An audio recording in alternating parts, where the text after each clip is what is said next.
나는 실패에서 출발했다. 사람들은 성공의 순간만 기억하지만 그 이전에 수많은 무너짐이 있었다. 나는 처음부터 대단한 계획을 세운 사람이 아니었다.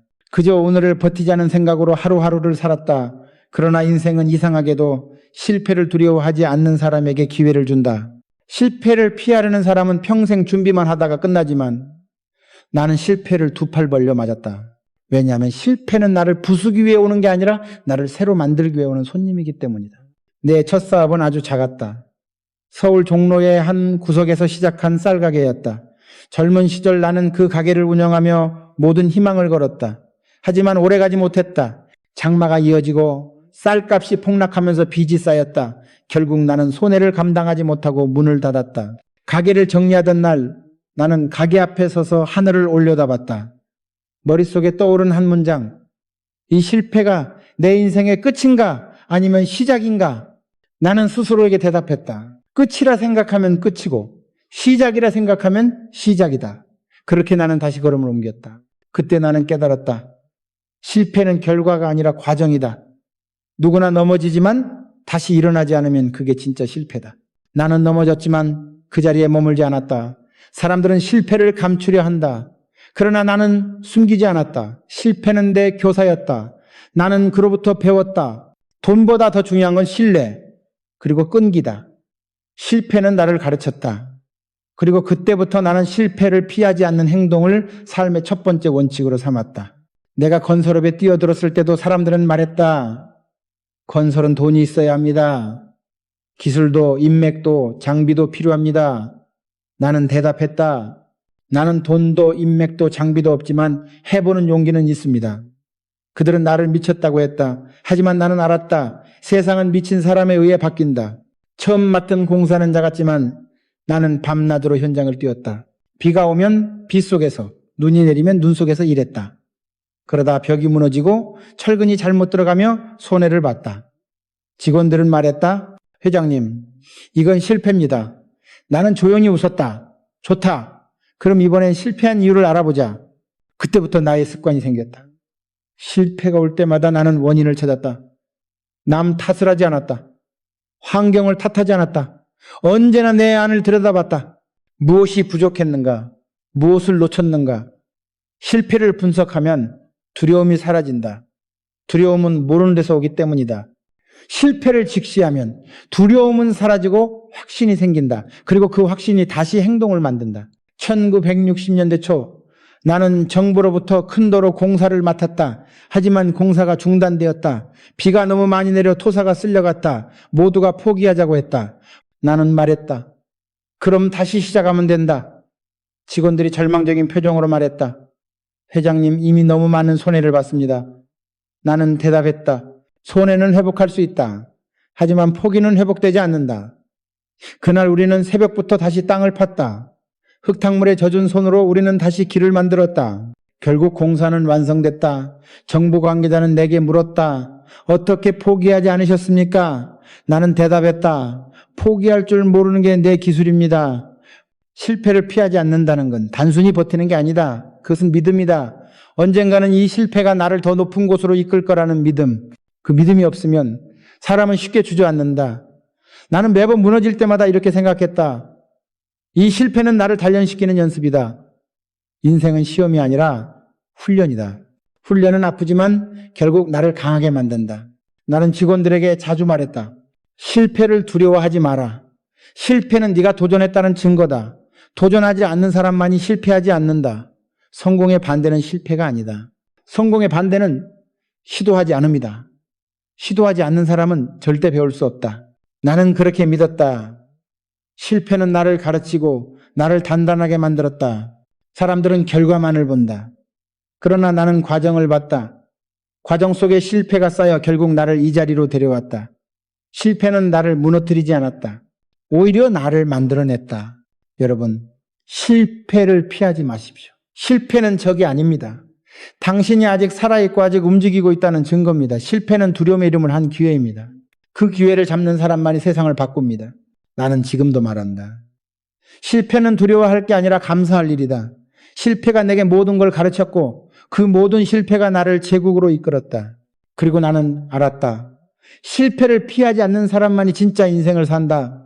그러나 실패를 받아들이는 것만으로는 부족하다. 실패를 이기려면 생각보다 먼저 움직여야 한다. 다음 이야기는 나의 두 번째 행동 비밀, 생각보다 먼저 움직이는 행동에 대한 이야기다. 나는 인생을 살며 한 가지 분명히 깨달았다. 세상은 생각이 빠른 사람이 아니라 움직임이 빠른 사람의 것이다. 많은 사람이 머릿속으로는 수백 가지 계획을 세운다. 그러나 행동으로 옮기는 사람은 10명 중 1명뿐이다. 그리고 세상을 바꾸는 사람은 바로 그 1명이다. 나는 인생의 대부분을 계획보다 행동으로 살았다. 생각은 느릴 수 있지만 행동은 언제나 나를 살렸다. 젊은 시절 나는 늘 두려움 속에 살았다. 실패의 기억이 남아 있었고 돈은 없었으며 기회는 멀리 있었다. 하지만 나는 알았다. 두려움은 머릿속에서 커지고 행동 속에서 사라진다. 그래서 나는 생각하기 전에 움직였다. 누군가가 망설일 때 나는 이미 발을 내딛고 있었다. 실패할까 두려웠지만 그 두려움을 멈추게 하는 유일한 방법은 움직이는 것이었다. 1950년대 후반 나는 어느 날 은행으로 달려갔다. 현대 건설이 막 성장하던 시기였고 자금이 막혀 있었다. 다음 주까지 대금을 갚지 못하면 계약이 끊어질 상황이었다. 직원들은 절망했다. 회장님, 아무리 해도 은행에서 돈을 빌려줄 리가 없습니다. 나는 그 말을 듣자마자 자리에 앉지 않았다. 곧장 코트를 챙기고 말했다. 그럼 가보자. 은행은 이미 문 닫기 직전이었다. 나는 뛰어갔다. 문이 닫히기 전에 문을 두드리며 외쳤다. 한 번만 만나주시오. 10분만 주시오. 은행장은 처음엔 냉담했다. 정 사장, 지금은 곤란합니다. 나는 그 자리에서 말했다. 은행장님, 제가 돈을 빌리려는 게 아닙니다. 믿음을 빌리려는 겁니다. 그 말 한마디에 그는 잠시 나를 바라보다가 문을 열었다.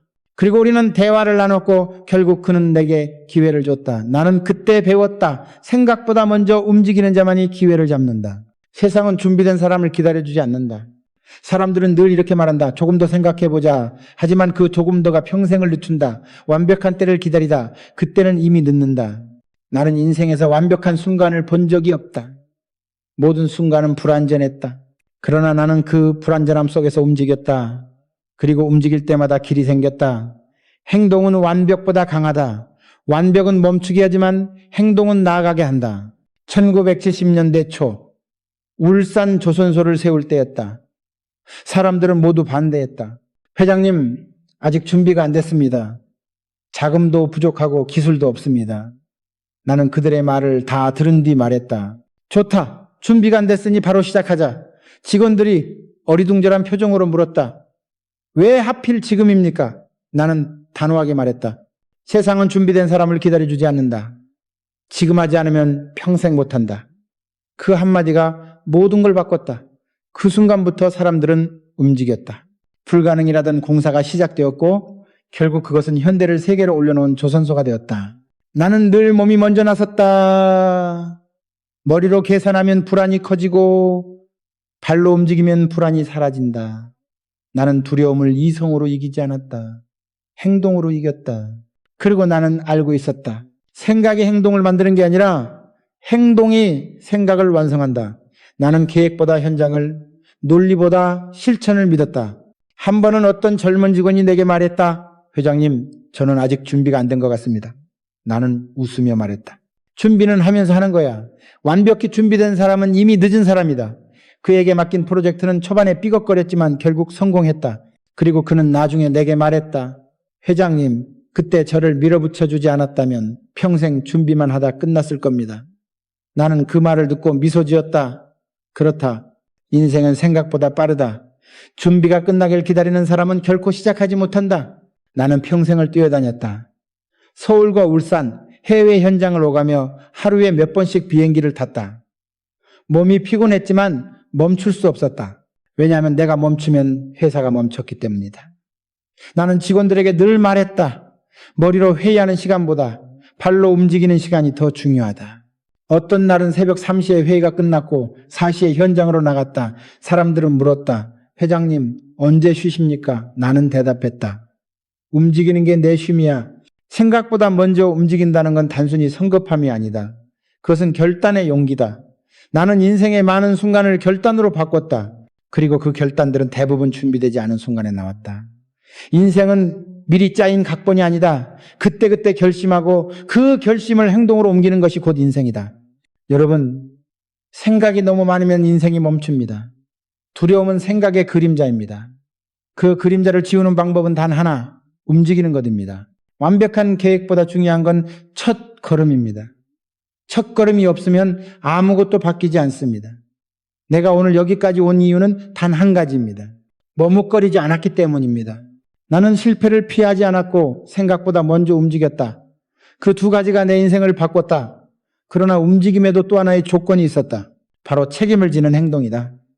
책임 없는 행동은 바람 같지만 책임 있는 행동은 기둥이 된다. 다음 이야기는 나의 세 번째 행동의 비밀, 책임을 회피하지 않는 행동에 대한 이야기다. 나는 평생 단 한 가지 원칙을 지켰다. 모든 일의 책임은 내게 있다. 세상이 나를 오해해도, 일이 잘못돼도, 사람들의 비난이 쏟아져도 나는 한 번도 남 탓을 하지 않았다. 남 탓을 하는 순간 인생의 주도권은 남에게 넘어간다. 반대로 책임을 지는 순간 인생의 운전대는 다시 내 손으로 돌아온다. 그래서 나는 실패의 원인을 찾을 때 언제나 이렇게 말했다. 내가 잘못했다.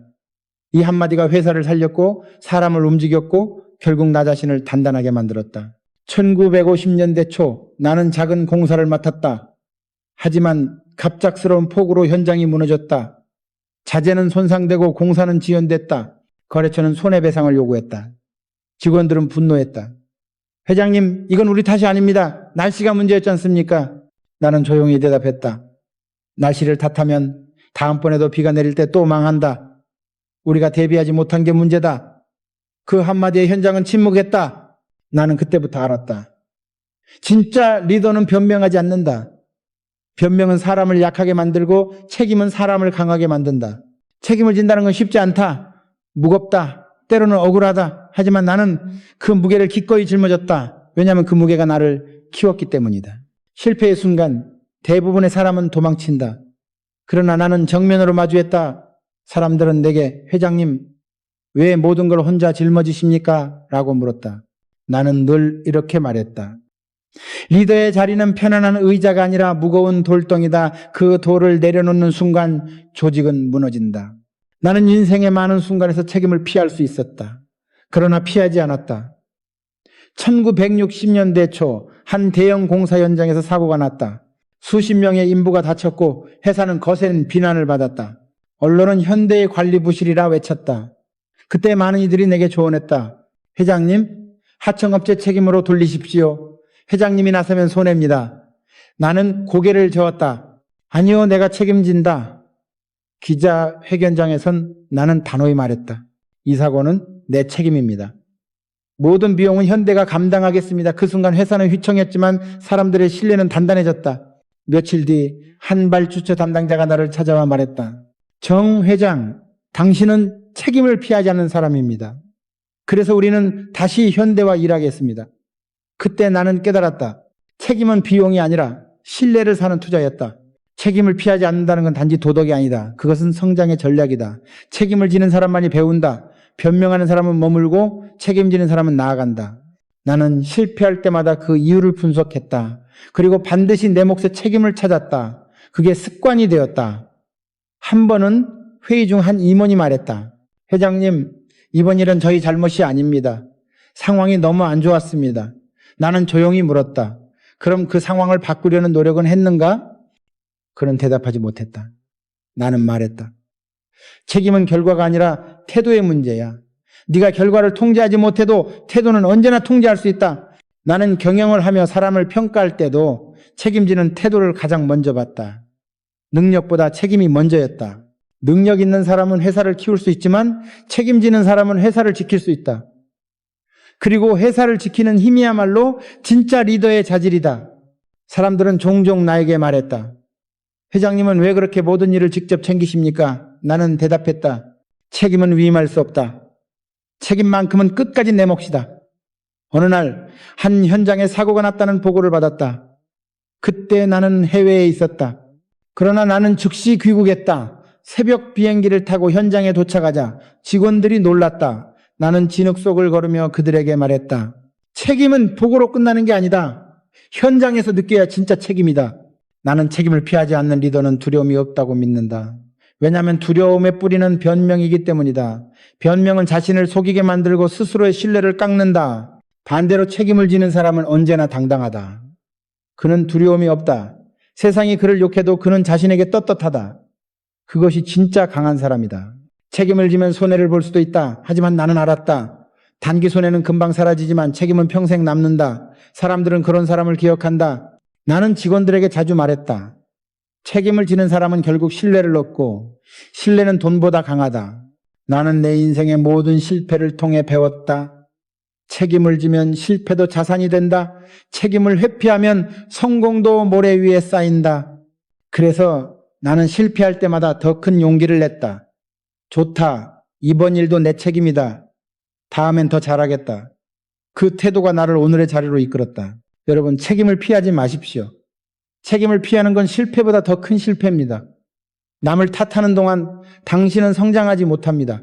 하지만 내 잘못이다라고 말하는 순간 당신은 이미 한 단계 성장한 것입니다. 책임은 당신을 무겁게 하지만 동시에 당신을 크게 만듭니다. 나는 평생 책임을 지며 살았다. 그것이 나의 자존심이었다. 그리고 그 책임감이 나를 무너뜨리지 않았다. 오히려 그 무게가 나를 세웠다. 그러나 책임만으로 세상이 바뀌지는 않는다. 책임을 지었다면 이제 끝까지 밀어붙이는 힘이 필요하다. 다음 이야기는 나의 네 번째 행동의 비밀, 끝까지 밀어붙이는 행동에 대한 이야기다. 나는 인생을 살며 수많은 일을 시작했다. 그러나 진짜 중요한 건 시작이 아니었다. 끝이었다. 누구나 시작은 한다. 하지만 끝까지 가는 사람은 극소수다. 대부분은 도중에 포기한다. 실패해서 멈추는 게 아니라 지쳐서 멈춘다. 그러나 나는 알았다. 인생은 끝까지 버틴 사람에게만 미소 짓는다. 그래서 나는 어떤 일이든 한 번 시작하면 끝을 봤다. 불가능하다고 해도 세상이 비웃어도 나는 물러서지 않았다. 내 철학은 단순했다. 한 번 잡은 일은 놓지 않는다. 무너져도 끝까지 간다. 1970년대 초 울산의 바다를 기억한다. 그곳엔 아무것도 없었다. 바람만 불고 모래만 날렸다. 정부는 말했다. 여기에 조선소를 지어보시오. 나는 그 말을 듣고 미소 지었다. 좋습니다. 하지만 돈이 없습니다. 그건 알아서 하시오. 그게 전부였다. 은행은 등을 돌렸고 외국 기업은 비웃었다. 한국이 배를 만들겠다고? 불가능입니다. 그러나 나는 마음속으로 이렇게 말했다. 그래, 그들이 불가능이라 하면 내가 가능으로 바꾸면 된다. 나는 그날부터 울산으로 내려가 매일같이 현장을 돌았다. 공사비는 모자랐고 장비는 낡았고 기술은 부족했다. 그러나 나는 멈추지 않았다. 새벽 4시에 현장에 나가면 바닷바람이 내 얼굴을 때렸다. 나는 그 바람 속에서 이렇게 중얼거렸다. 아직 끝나지 않았다. 매일이 전쟁이었다. 공사 일정은 늦었고 언론은 조롱했다. 현대의 꿈, 모래 위의 환상. 그러나 나는 알았다. 진짜 환상은 포기하는 자들의 머릿속에 있다. 나는 끝까지 밀어붙였다. 하루는 영국의 기술자들이 현장에 와서 내게 말했다. 미스터 창, 이건 불가능합니다. 설계와 현실이 맞지 않습니다. 나는 그들에게 물었다. 불가능하다는 건 해보았다는 뜻인가? 그들은 대답하지 못했다. 나는 웃으며 말했다. 우리는 해볼 것이다. 그럼 불가능이 아니라 도전이 된다. 그들은 고개를 저었지만 나는 그날부터 다시 작업을 지시했다. 나는 돈이 없으면 머리를 썼다. 자재가 없으면 현지의 재료로 대체했다. 인부들이 지치면 직접 곁에 앉아 밥을 먹었다. 그들은 물었다. 회장님, 이걸 꼭 해야 합니까? 나는 단호히 말했다. 해야 한다. 끝을 봐야 한다. 끝을 보지 않으면 아무것도 시작하지 않는다. 그 말이 그들의 눈을 바꿨다. 지쳐있던 사람들도 다시 일어섰다. 나는 그때 느꼈다. 끝까지 가는 의지는 혼자가 아니라 전염된다는 것을. 3년이 걸렸다. 모래밭 위에 거대한 철골 구조물이 서기 시작했다. 처음엔 모두 불가능이라던 그곳에서 마침내 첫 번째 배가 완성되었다. 진수식 날 나는 바다 앞에 섰다. 거대한 선체가 천천히 물 위로 미끄러져 나갔다. 사람들은 함성을 질렀고 나는 속으로 중얼거렸다. 끝까지 밀어붙인다는 건 이런 순간을 위해 존재하는 것이다. 그때 나는 확신했다. 세상은 재능이 아니라 끈기 앞에 무너진다. 끝까지 밀어붙이는 힘은 단순한 고집이 아니다. 그것은 믿음의 지속이다. 한 번 믿은 것을 끝까지 붙잡는 용기다. 많은 사람이 시작할 땐 열정이 넘치지만 시간이 지나면 그 열정이 식는다. 그러나 나는 달랐다. 열정이 식을 때마다 그 대신 책임이 나를 밀었다. 내가 포기하면 함께한 사람들의 노력이 무너진다. 그 생각이 나를 다시 일으켰다. 나는 평생 일을 하며 수없이 실패했다. 그러나 단 한 번도 중간에서 멈춘 적은 없다. 왜냐하면 나는 알았다. 포기는 습관이 된다. 한 번 포기하면 그 다음에도 쉽게 포기한다. 그래서 나는 절대로 멈추지 않았다. 일이 잘 안 풀릴수록 더 강하게 밀어붙였다. 직원들은 종종 내게 말했다. 회장님, 이제 그만합시다. 더 하면 손해입니다. 나는 대답했다. 손해는 회복할 수 있다. 하지만 포기는 회복되지 않는다. 끝까지 밀어붙인다는 건 단지 일의 완성이 아니다. 그것은 자기 자신과의 싸움이다. 내가 나를 이기면 세상은 이미 이긴 것이다. 나는 매번 위기가 올 때마다 스스로에게 물었다. 정주영, 네가 진짜 이 일을 끝내고 싶으냐? 그 질문 앞에서 단 한 번도 아니요 라고 대답한 적이 없다. 그래서 나는 언제나 끝까지 갔다. 어느 날 한 젊은 사원이 내게 물었다. 회장님, 어떻게 그렇게 오래 버티십니까? 나는 웃으며 말했다. 버티는 게 아니라 믿고 가는 거야. 버티는 건 힘으로 하는 거지만 믿고 가는 건 마음으로 하는 거다. 그는 고개를 끄덕였다. 그리고 훗날 그 젊은 사원은 나와 같은 철학으로 회사를 이끌었다. 끝까지 밀어붙이는 힘은 결국 사람을 만든다. 시작은 누구나 하지만 완성은 끝까지 간 사람만이 누린다. 나는 인생을 통해 확신했다. 세상은 끝까지 하는 사람에게만 길을 열어준다. 여러분, 지금 포기하고 싶은 일 있습니까? 그렇다면 잠시 멈추지 말고 더 한 걸음만 가보십시오. 끝까지 밀어붙이면 반드시 길이 열립니다. 왜냐하면 세상은 언제나 마지막 순간에 문을 열기 때문입니다. 나는 내 삶에서 수없이 무너졌지만 그때마다 끝까지 갔다. 그리고 매번 알았다. 끝을 본 사람만이 진짜 시작을 할 수 있다. 포기는 실패의 언어이고 끝까지 밀어붙이는 건 인생의 언어다. 그러나 끝까지 밀어붙이는 힘만으로는 충분하지 않다. 중요한 건 그 과정에서 배우는 것이다. 행동만 있는 사람은 소모되고 배움이 있는 사람은 성장한다. 다음 이야기는 5번째, 행동의 비밀, 행동 속에서 배우는 태도에 대한 이야기다. 나는 평생 학교에서 배운 것보다 현장에서 더 많이 배웠다. 세상은 책으로 움직이지 않는다. 사람 땀 그리고 실수로 움직인다. 나는 한 번도 실패를 부끄럽게 생각한 적이 없다. 대신 배우지 않는 걸 부끄럽게 여겼다. 실패는 나를 멈추게 하지 않았다. 실패는 나에게 새로운 수업을 열어주었다. 그래서 나는 늘 말했다. 배움은 행동 속에 있다. 움직이지 않으면 아무것도 깨닫지 못한다. 내가 처음 건설업을 시작했을 때 솔직히 아무것도 몰랐다. 철근도 콘크리트도 도면도 몰랐다. 하지만 나는 두려워하지 않았다. 모르면 배우면 된다. 그것이 내 유일한 철학이었다.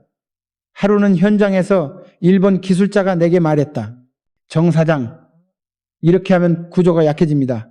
나는 그가 쓰는 단어조차 이해하지 못했다. 그래서 그는 한숨을 쉬며 말했다.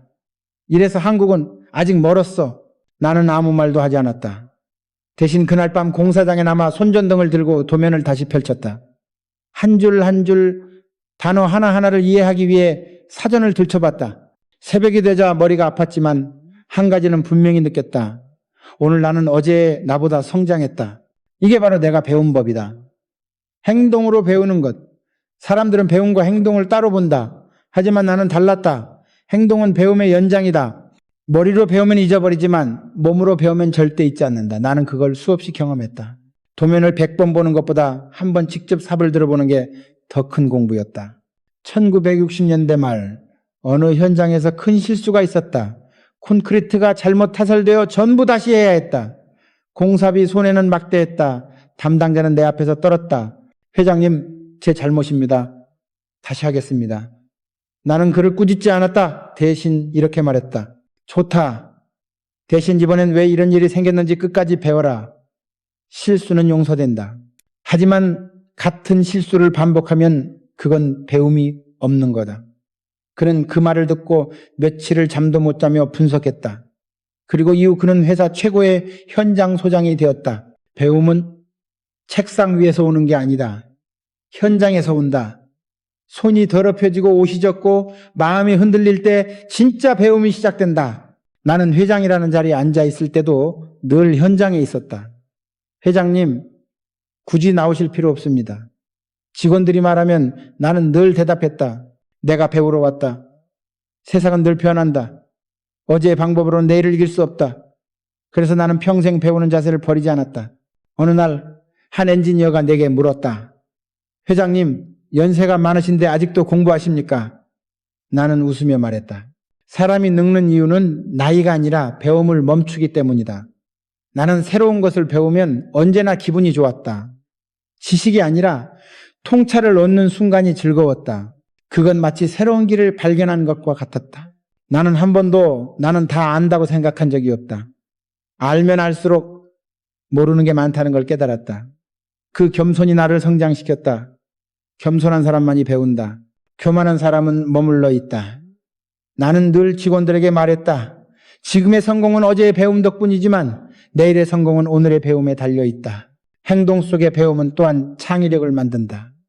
누군가는 매뉴얼대로 일하지만 나는 늘 매뉴얼을 의심했다. 이 방법이 최선일까?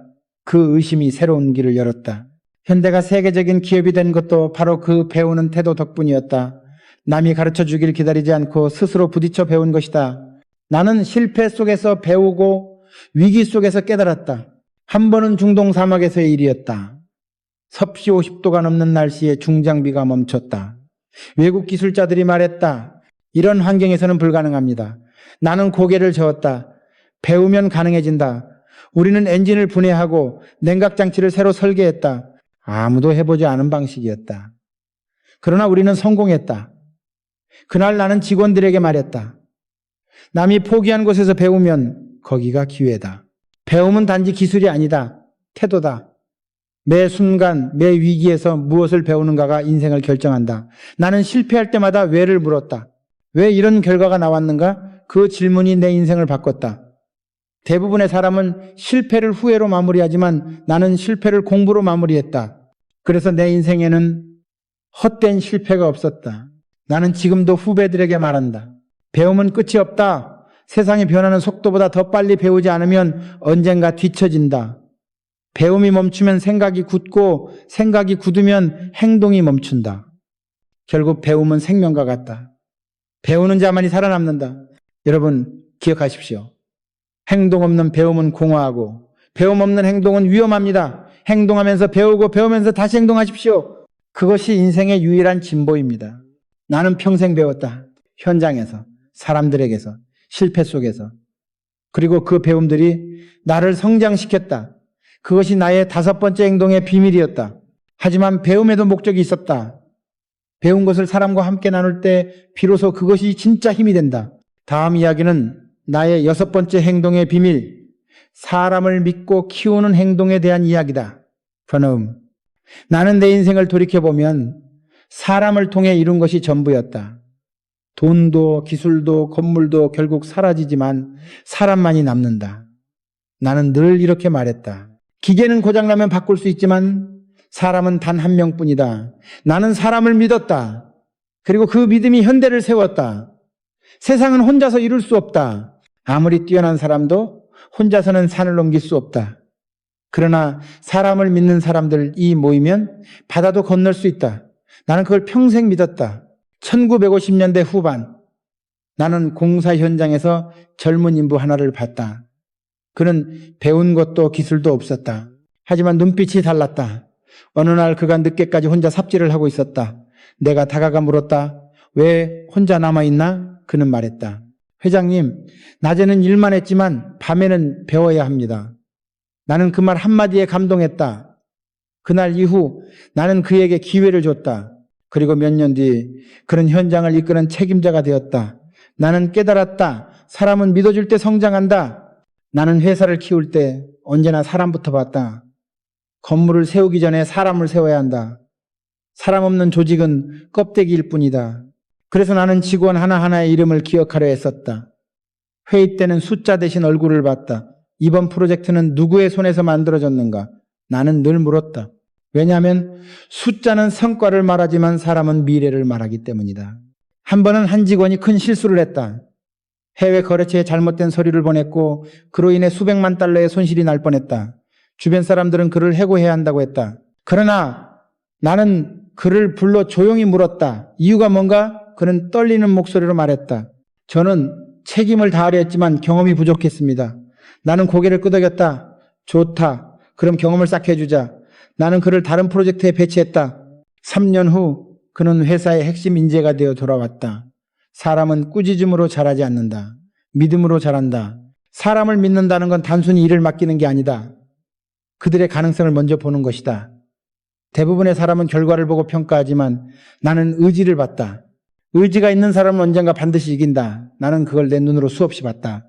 울산 조선소를 세울 때 돈도 없고 기술도 부족했다. 그러나 나는 사람들을 모았다. 그들에게 말했다.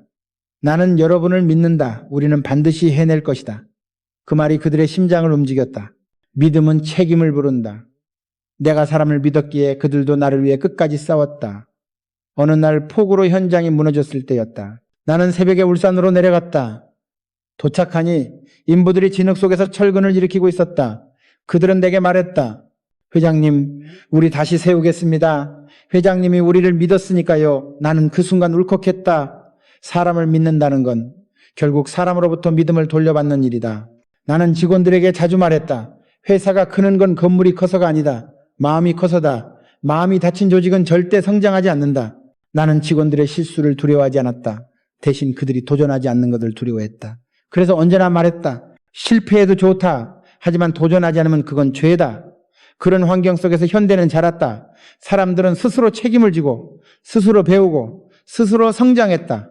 나는 또한 사람을 키우는 것 이 기업의 진짜 사명이라고 믿었다. 내가 떠난 후에도 회사가 살아있으려면 시스템이 아니라 사람이 자라야 했다. 어느 날 한 기자가 물었다. 회장님, 현대의 성공 비결이 무엇입니까? 나는 단호히 말했다. 사람입니다. 나는 돈보다 사람을 모았습니다. 사람만 있으면 돈은 따라옵니다. 사람을 키운다는 건 단지 교육이 아니다. 그것은 신뢰의 투자다. 신뢰를 주면 사람은 놀라운 일을 해낸다. 나는 늘 그 믿음을 행동으로 보여줬다. 회장실에서 명령만 내리지 않았다. 현장에 내려가 같이 일했다. 그들이 무거운 철근을 들 때 나도 함께 들었다. 그들이 비 맞으며 일할 때 나도 우산을 접었다. 그때 사람들은 나를 보고 이렇게 말했다. 회장님은 위에서 일하는 게 아니라 우리 옆에서 일하신다. 나는 그 말을 듣고 기뻤다. 왜냐하면 그것이 내가 원하던 리더의 모습이었기 때문이다. 나는 사람을 통해 배웠다. 그리고 사람을 통해 세상을 바꿨다. 결국 기업은 사람의 집합체다. 사람을 키우지 않으면 아무리 크고 멋진 회사도 언젠가 무너진다. 나는 그렇게 생각했다. 그래서 내 인생의 대부분은 사람을 세우는 일이었다. 여러분, 절대 혼자 성공하려 하지 마십시오. 혼자 성공한 사람은 오래가지 못합니다. 사람을 믿고 사람을 키우십시오. 믿음은 배신당할 수 있지만 믿지 않으면 아무것도 얻지 못합니다. 사람을 키우는 건 느리지만 그 결실은 가장 오래 갑니다. 나는 지금도 확신한다. 건물은 무너져도 기술은 변해도 사람만은 남는다. 그들이 바로 내 인생의 유산이었다. 그러나 사람을 믿는다고 해서 모든 일이 순조롭진 않았다. 세상은 언제나 위기를 던진다. 그 위기 속에서 나는 또 하나의 행동 비밀을 배웠다. 그것은 바로 위기를 기회로 바꾸는 행동이었다. 나는 평생 위기 속에서 살았다. 태어날 때부터 가난했고 일어설 때마다 세상은 나를 밀어냈다. 하지만 나는 그때마다 생각했다. 위기는 나를 시험하는 게 아니라 나를 선택하는 것이다. 인생은 끊임없이 우리에게 묻는다. 너는 이 상황에서 도망칠 것이냐 아니면 기회로 바꿀 것이냐. 그리고 나는 언제나 후자를 택했다. 나는 위기를 피하지 않았다. 오히려 그 속으로 걸어 들어갔다. 왜냐하면 위기 속에는 언제나 기회의 씨앗이 숨어 있었기 때문이다. 1970년대에 나는 현대건설을 이끌며 가장 큰 고비를 맞았다. 오일 쇼크가 터졌다. 기름값이 폭등하고 자금이 막혔다. 세계가 흔들렸다. 모든 기업이 위기를 외쳤다. 나도 예외는 아니었다. 공사가 중단되고 은행은 돈줄을 끊었다. 직원들은 불안했다. 회장님, 이제 어떻게 합니까? 나는 잠시 침묵하다가 이렇게 말했다. 위기는 절망이 아니다. 우리가 달라질 기회다. 모두 고개를 들었다. 나는 계속 말했다. 다른 회사는 움츠릴 것이다. 우리는 그 틈에 뛰어들자. 그때 나는 결심했다. 모두가 뒤로 물러날 때 우리는 앞으로 나가자. 그래서 중동으로 눈을 돌렸다. 사막의 나라들의 건설붐이 일어나고 있다는 소식을 들었다. 하지만 아무도 감히 그곳에 뛰어들지 않았다. 이유는 간단했다. 너무 멀고 너무 위험했기 때문이다. 그러나 나는 달리 생각했다. 남들이 가지 않는 길에 기회가 있다. 나는 가방 하나 들고 중동으로 향했다.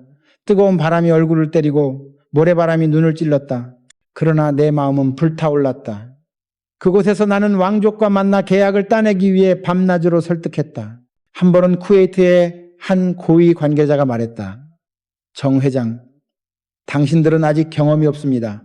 우리는 당신을 믿기 어렵습니다. 나는 웃으며 대답했다. 맞습니다. 우리는 경험이 없습니다. 하지만 경험은 만들어갈 수 있습니다. 대신 우리는 믿음이 있습니다. 그 믿음 하나로 나라를 세운 사람들이죠. 그는 잠시 나를 바라보다가 말했다. 좋소. 해보시오. 그 한마디가 수십억 달러 규모의 계약으로 이어졌다. 세상은 위기라고 했지만 나는 기회로 만들었다. 그때 나는 깨달았다. 위기는 외부에서 오는 것이 아니라 내부에서 생긴다. 세상이 어려워도 마음이 꺾이지 않으면 그것은 위기가 아니다. 반대로 마음이 무너지는 순간 아무리 평온한 세상도 위기가 된다. 나는 어려움이 닥칠 때마다 스스로에게 물었다. 정주영, 네 마음은 아직 살아있느냐? 그 대답이 예일 때 나는 어떤 폭풍도 견딜 수 있었다. 1980년대 초에도 위기는 찾아왔다. 현대조선이 큰 손실을 봤다. 육아 하락으로 해외 주문이 취소되었다. 언론은 말했다. 현대의 시대는 끝났다. 하지만 나는 조용히 웃었다. 끝났다고 말할 때가 시작이다. 그때 나는 새로운 길을 찾았다. 해운, 자동차, 건설, 각 분야의 기술을 모아 시너지를 만드는 것이다. 위기 속에서 사업의 구조를 바꾸었다. 그 결과 현대는 오히려 더 커졌다. 그때 나는 깨달았다. 위기는 변화를 강요하는 스승이다. 위기를 피하려 하지 말고 배워야 한다. 위기는 당신에게 묻는다. 넌 진짜 성장할 준비가 되어 있느냐? 나는 인생의 모든 큰 전환점이 위기에서 나왔다고 믿는다. 가난은 내 첫 번째 위기였다. 그러나 그것이 내 근성을 만들었다. 사업 실패는 두 번째 위기였다. 그러나 그것이 내 책임감을 만들었다. 그리고 세 번째, 위기 전쟁, 경제, 혼란, 국제 압력, 그 모든 것이 나를 철저하게 단련시켰다. 나는 위기 속에서 무너진 적이 없다. 대신 위기 속에서 다시 태어났다. 사람들은 위기를 두려워한다. 하지만 나는 말하고 싶다. 위기는 변장한 기회다. 포장지는 거칠고 색깔은 어둡지만 그 안에는 황금이 들어있다. 다만 그 황금을 꺼내는 사람은 두려움을 넘은 사람뿐이다. 나는 매번 두려웠다. 그러나 두려움은 나를 멈추게 하지 않았다. 오히려 나를 집중하게 했다. 위기 때는 쓸데없는 생각이 사라진다. 오직 생존만 남는다. 그리고 그 순간 인간은 가장 순수한 본능으로 강해진다. 한 번은 직원들이 나에게 물었다. 회장님, 이렇게 계속 위기가 오면 지치지 않으십니까? 나는 미소 지으며 말했다. 위기가 오지 않으면 오히려 불안하다. 위기가 있다는 건 아직 우리가 살아있다는 뜻이다. 그들은 그 말을 듣고 웃었다. 하지만 진심이었다. 위기는 나를 성장시켰다. 위기가 없는 삶은 정체된 삶이다. 나는 기업을 이끌며 수많은 폭풍을 만났다. 그러나 그 어떤 폭풍도 나를 무너뜨리지 못했다. 이유는 단 하나였다. 나는 폭풍을 적으로 보지 않고 길잡이로 봤기 때문이다. 폭풍은 나를 무너뜨리지 않는다. 대신 나를 더 멀리 데려간다. 여러분, 위기를 만났다면 절망하지 마십시오. 위기는 인생이 당신을 시험하는 방식입니다. 두려움 속에서도 한 걸음 내딛는 사람, 그가 세상을 바꿉니다. 위기는 약한 자를 무너뜨리지만 강한 자를 단련시킵니다. 그리고 위기를 기회로 바꾸는 힘은 외부가 아니라 당신의 마음속에 있습니다. 나는 인생에서 매번 같은 결론에 도달했다. 세상은 위기를 주지만 그 안에서 선택하는 건 나다. 나는 언제나 선택했다. 이건 기회다. 그리고 그 믿음이 매번 현실이 되었다. 그러나 위기를 기회로 바꾸려면 마지막 한 가지가 필요하다. 그것은 바로 믿음의 끈을 놓지 않는 행동이다. 세상이 흔들려도 끝까지 자신을 믿는 사람만이 끝내 살아남는다. 다음 이야기는 나의 8번째 행동의 비밀, 인생을 지탱한 마지막 원칙, 끝까지 믿는 행동에 대한 이야기다. 나는 평생 수많은 전쟁터를 건넜다. 가난이라는 전쟁, 실패라는 전쟁, 불신이라는 전쟁. 그러나 그 모든 싸움 속에서 단 한 가지 무기는 절대 놓지 않았다. 그것은 바로 믿음이었다. 나는 사람을 믿었고 가능성을 믿었으며 무엇보다 나 자신을 믿었다. 믿음이란 눈에 보이지 않지만 모든 것을 움직이는 힘이다. 돈은 잃어도 다시 벌 수 있고 명예는 잃어도 회복할 수 있다. 그러나 믿음을 잃으면 아무것도 할 수 없다. 나는 그것을 누구보다 뼈저리게 느꼈다. 1970년대 초 조선소를 세울 때였다. 모두가 반대했다. 은행도, 정부도, 외국도, 심지어 내 가족조차도 말했다. 당신이 미쳤군요. 한국이 어떻게 배를 만듭니까? 하지만 나는 그때 이미 결심했다. 나는 할 수 있다. 단 한 줄의 믿음이었다. 그것은 계산이 아니라 확신이었다. 세상은 늘 불가능을 말하지만 믿음은 늘 가능을 만든다. 나는 자금이 없을 때도 기술이 없을 때도 늘 이렇게 되뇌었다. 해보자. 그리고 되게 만들자. 그 한마디가 나의 모든 시작이었다. 사람들은 종종 나에게 물었다. 회장님, 언제 가장 두려우셨습니까? 나는 대답했다. 두려움을 느끼지 않을 때가 가장 두려웠다. 두려움은 인간의 본능이다. 그러나 믿음은 그 본능을 다스리는 힘이다. 두려움을 없애는 방법은 믿음을 키우는 것이다. 나는 믿음으로 두려움을 이겼다. 믿음이란 근거 없는 확신이 아니라 근거를 스스로 만드는 용기다. 세상이 안 된다고 할 때 나는 그 근거를 스스로 만들어냈다. 한 번은 영국의 기술자가 내게 말했다. 정 회장, 당신은 왜 그렇게 자신감이 넘칩니까? 나는 미소 지으며 대답했다. 나는 자신감을 가진 게 아니라 믿음을 가진 거예요. 자신감은 상황에 흔들리지만 믿음은 어떤 바람에도 흔들리지 않는다. 그는 고개를 끄덕였다. 나는 평생 그 믿음을 가슴에 품고 살았다. 믿음은 나를 수없이 일으켰다. 공사가 중단되었을 때, 직원들이 떠날 때, 세상이 비웃을 때도 나는 믿었다. 그 믿음이 나를 버티게 했다. 믿음은 마치 어두운 밤의 등불과 같다. 앞이 안 보여도 그 빛 하나로 길을 찾을 수 있다. 나는 그 빛을 잃지 않았다. 1960년대 나는 한때 모든 걸 잃을 뻔했다. 은행은 문을 닫고 거래처는 등을 돌렸다. 그때 나는 혼자 사무실에 앉아 스스로에게 말했다. 정주영, 넌 끝났나? 한참을 생각하다가 조용히 대답했다. 아니, 아직 끝이 아니다. 나는 아직 살아있다. 그 순간 나는 다시 일어섰다. 그때 깨달았다. 끝까지 믿는다는 건 결국 자신과의 약속을 지키는 것이다. 세상이 등을 돌려도 내가 나를 믿으면 그걸로 충분했다. 나는 직원들에게 자주 말했다. 믿음이란 말로 하는 게 아니다. 행동으로 보여주는 것이다. 말로 믿는 건 쉽다. 하지만 행동으로 믿는 건 어렵다. 나는 현장에서 그것을 보여줬다. 비가 오면 같이 비를 맞고 추운 날엔 함께 떨었다. 그렇게 행동으로 믿음을 나눴다. 그럴 때 사람들은 나를 믿었다. 믿음은 명령이 아니라 전념이다. 내가 믿으면 그들도 믿게 된다. 믿음은 또한 시간과의 싸움이다. 믿는다고 해서 바로 결과가 오지 않는다. 믿음은 기다림을 견디는 힘이다. 나는 그 기다림 속에서 수없이 흔들렸지만 결코 손을 놓지 않았다. 울산 조선소가 완성되기까지 수년이 걸렸다. 공사비가 모자라 밤마다 은행문 앞에서 기다렸던 날도 있었다. 그러나 나는 포기하지 않았다. 왜냐하면 믿음이 있었기 때문이다. 이 일이 반드시 한국의 미래를 바꿀 것이다. 그 확신 하나로 버텼다. 그리고 그 믿음은 결국 현실이 되었다. 나는 인생을 살아오며 느꼈다. 믿음은 결과가 아니라 태도다. 믿는 사람은 상황을 바꾸고 믿지 않는 사람은 상황에 휘둘린다. 믿는 사람은 길을 만들고 믿지 않는 사람은 길이 없다고 한다. 나는 언제나 길을 만들었다. 그 길은 내 안에 믿음이 만든 길이었다. 1980년대 중반 세계가 불황에 빠졌을 때 많은 기업이 문을 닫았다. 그때 기자가 내게 물었다. 회장님, 현대는 괜찮습니까? 나는 웃으며 말했다. 괜찮지 않습니다. 하지만 믿습니다. 그래서 괜찮을 겁니다. 몇 달 후 현대는 위기를 이겨냈다. 나는 그때 다시 확신했다. 믿음은 현실을 이기는 유일한 무기다. 믿음은 눈앞의 현실을 넘어선다. 그것은 보이지 않는 곳에서 우리를 이끈다. 내가 믿음을 잃지 않았던 이유는 단 하나였다. 나는 늘 이렇게 생각했다. 한 번이라도 끝까지 믿어본 사람만이 기적을 본다.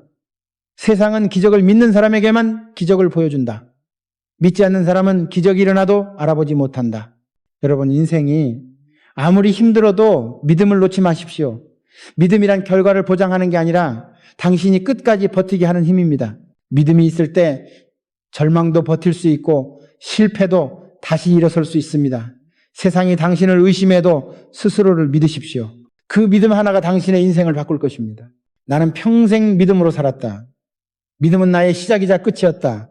그 믿음이 나를 가난해서 일으켰고 그 믿음이 나를 제국으로 이끌었다.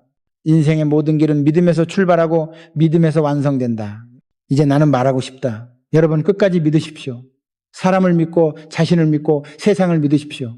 믿음은 단순한 위로가 아니라 운명을 바꾸는 힘입니다. 끝까지 믿는 사람만이 끝까지 살아남습니다. 그리고 언젠가 당신이 절벽 끝에 서 있을 때 내 말을 기억하십시오. 아직 끝이 아니다. 믿음이 남아있다면 그건 시작이다. 그것이 바로 내가 살아온 인생의 마지막 철학이며 모든 행동의 결론이었다. 끝까지 믿는 행동. 그것이 나 정주영의 마지막 성공의 비밀이었다.